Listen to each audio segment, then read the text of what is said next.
This body, lone, separate, but knowing myself connected to 7.8 billion parts of humanity. Multiply this by 100 billion neurons of the average brain, what can I not know? When all exists in this ever-present now, in the past belonging to the future, everything at once in the space between a second's tock from its tick. And every generation should believe this.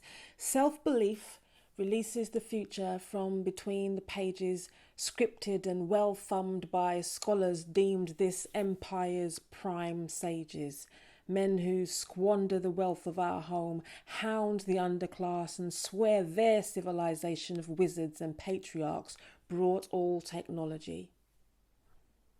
In reality, it was a dark enlightenment that murdered for gems and portions of the terra firma, while the poor stayed clean in squalor mass industry produced, bloodlet guilty because their poverty was inherited.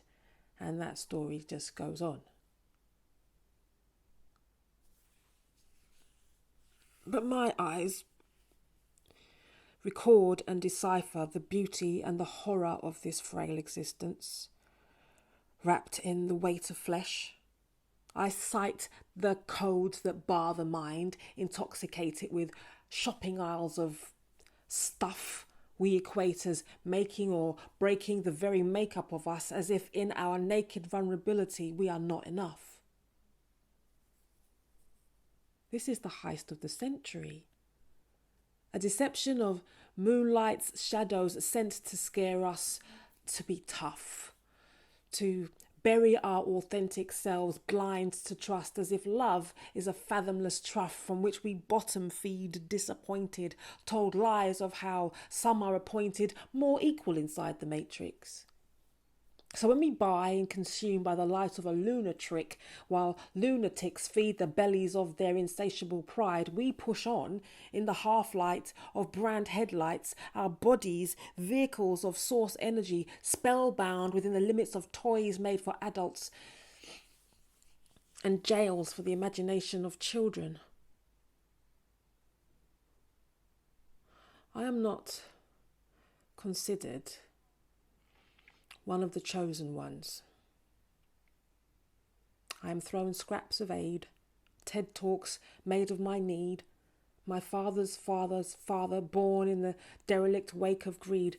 I am quota in queues to brain institutes, with an ambition to win the accolades squeezed from the tightest fists of a myopic elite who equate war with peace, whose hands grip whips or pens that police the borders of my dreams and ancestral lands. Both strike across the back of my name to make me bow under the oppressor's game. I am everyone's neighbour. I am the boy in the low-slung tracksuit whose eyes are chained to the ground. I am the girl whose jaw chews its own tongue, the mother whose knuckles strain white carrying her home on her back, and the man whose cheeks crack with a drought of smiles in his wallet.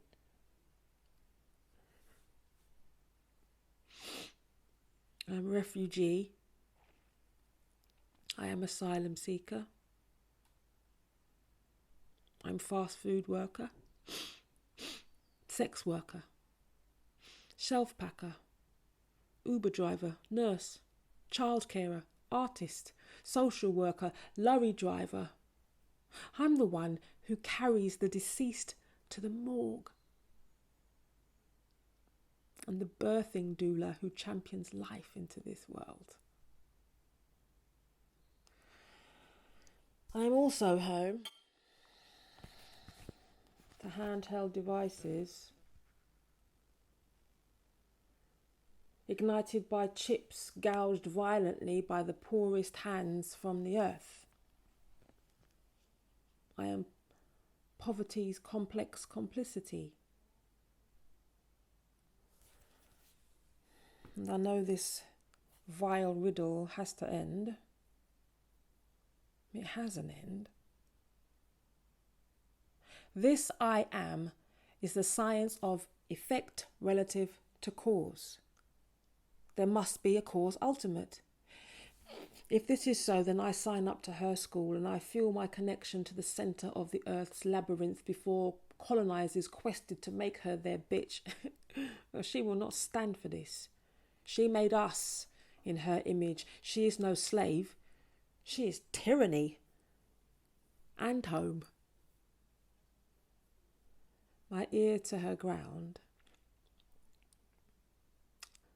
I hear secrets in the dust on my cheek. My hair like root antenna. I hear reverberations, ruminations about us, her philosopher's stone, her opus magnus, us. We can turn scars on the heart into gold. I dream I fall into her magic.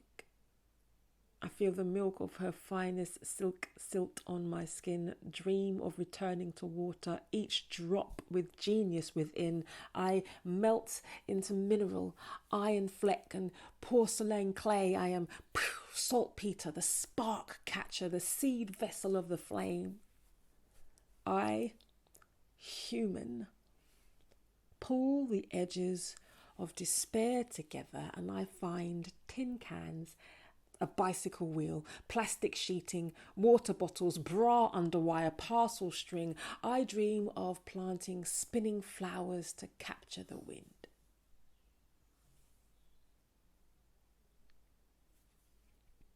I live in the frontal lobe of a new Eden. This replenished garden painted the colours of my determined and clever hands. I may be poor, born on the wrong side of the digital divide, but I have clever hands. I am no victim or poverty statistic. I am the technology of necessity. I am the not and the am. I am imagination and the manifested. I am revolution. I am soldiers who march on a stomach full of simple bread, a stomach lined with the comforting fat of faith. I am authority on everyday resistance. I am progress. I know how to make. I create every day to remind myself I am creatrix.